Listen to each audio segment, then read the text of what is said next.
waxaad moodaa eedayn fara badan aniga oo aan difaacayn eedayn fara badan in dawladda federaalka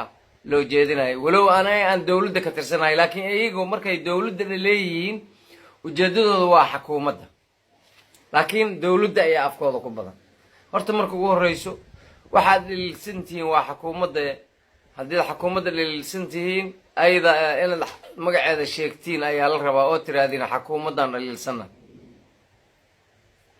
haddii laakiin dawladda aad dhaliilsantihiin ogaada xil kasta oo aad dalkan ka soo qabatay iyo mas-uuliyad kasta oo dalkan ka soo qabatay waa inaad qirtaa shacabka Soomaaliyeed siday u qiraayiin dawlad waa tii adkaataa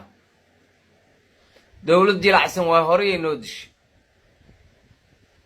dawladdeena waa inay adkaataa si shuruucda dalka loo fuliyo qofka raba inay dawladdeena golada laalaadiso oo ay wax walba oo iska qaadato oo ay wax walba wada hadal ka gasho oo wax walba oo ay midkayso dawladnimadu waa dawlad inay adkaataa maalin kasta dib u heshiisiin maalin walba dabacsanaan maalin walba in la isku xadgudbo dawladdii aan ka tirsanaay ee madaxweyne xasan sheekh maxamuud ayaan qaatir ugu waayay dawlad goboleedyada qaarkood Somalilandida waa go'nay tiri baa ka dhow way og yihiin iyaga taasaa ka dhow dawlad goboleedyada qaarkood Somalilandida waa go'nay leh ayaa ka dhow way og yihiin waxaan ogahay xilligii midowgii maxkamadaha awoodii iyo xasiloonidii 6 bilood kuma ayna keenin wada hadal iyo wada xaajood kuma ayna keenin gobolada dhexe markay Gelinsoor sii marayeen dawlad goboleedyada madaxweyneyaalkooda xataa Somaliland iyo Puntland iyo meel kasta kuwaas baa noo dhisnay imaamadii guduudneed ee midowga maxkamadaha ay madaxa wada saarteen madaxweyneyaalkooda ciidankii ka soo goostay Burco ayaa Gelinsoor ugu hor yimid ciidankii maxkamadaha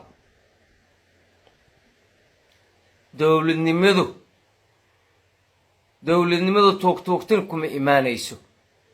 shacabka Soomaaliyeedna taasay aaminsan yihiin dawladdii naga burburtay militarigu ee 22 sano dalka xukumaysay waad ogtihiin banaanka la saaxan jiray waxaanan wiil inta ahayn iyo waxaanan muxuu ahay dadka Soomaaliyeed inta banaanka saaxatay inta guri saaxatay badan maanta qadar in soo yahay banaan qof saaxan kara male maanta magaalada Xamar ayaa kala go'an wax kale iska dhaaf sideed u leedihiin marka dawladdiina dawlad jilacsan oo dadka qof walba wax tabanay meeshiisa ugu tagtaa noqoto ma qasan oo aan dawlad arta ka soo bilaaw ilaa intaan ayaa waxaan ku jirnaa walaalow kaale war dawladnimadu ha adkaato inay dawladnimada adkaato taageera wallahi oo billahi oo tallahi hadaan dawladnimadeena adkaanin maalin walba canug yara isbaaro u dhiganay taas waxaan ka leeyahay dawladda federaalka oo mar walba qof kasta xataa xildhibaanadii ayaa garan la waxa ay la hadlayeen in xukuumadda ay tahay iyo inay tahay dawladda federaalka waa saddexda hay'adood waa garsoorka waa baarlamaanka waa fulinta saddexdaas hay'adood dawladda la isku yiraahdaa marka ayagoona ogeen hay'adihii iyaga ay ka tirsanaayeen ayay qaarkood eedeynayeen fahamka siyaasiga ah ayaa muhiim ah in la xigto waxaan taageersanahay haddaan ahay xildhibaan daahir amjeso in dawladda ay adkaato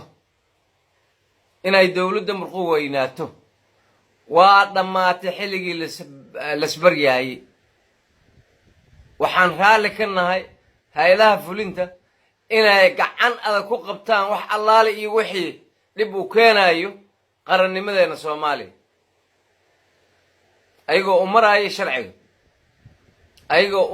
sharciga ma aha iska dil ma aha iska qabo